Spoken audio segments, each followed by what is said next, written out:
Example 8.1.7. For a plane, the unit normal is constant. Thus, for any RG of R is a single point and thus has zero area. So, for a plane, the unit normal is a constant. Then, for any RG of R is a single point and has the area 0. Then, by the theorem we just learned before, a plane has a Gaussian curvature 0 everywhere.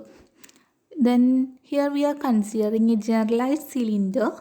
The unit normal is clearly always perpendicular to the ruling of the cylinder.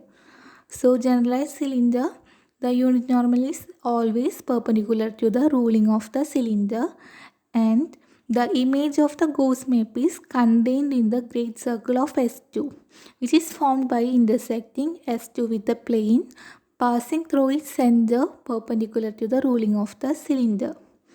So the image of the Gauss map is contained in the great cylinder of S2, which is formed by the intersecting of S2 with the plane passing through its center, which is perpendicular to the ruling of the cylinder.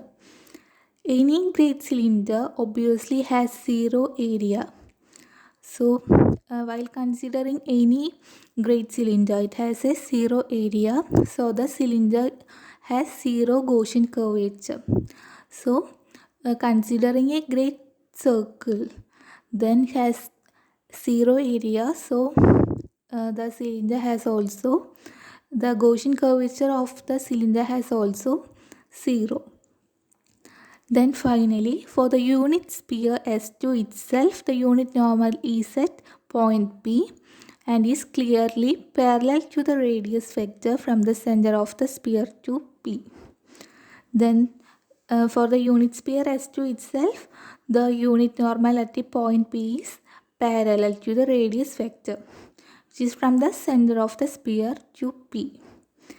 Or in other words, the Gauss map is identity map or the antipodal map. So it is a identity map or antipodal map.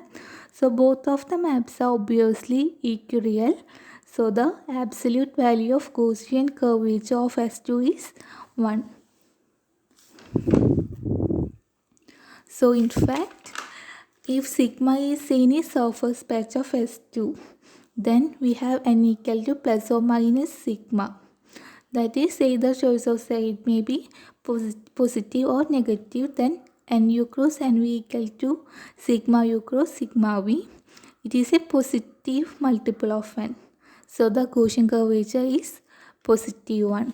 So we already says that the absolute value of Gaussian curvature of S2 is 1. So here we have to consider a sign plus or positive or negative. So here we get the curvature of Gaussian is positive 1.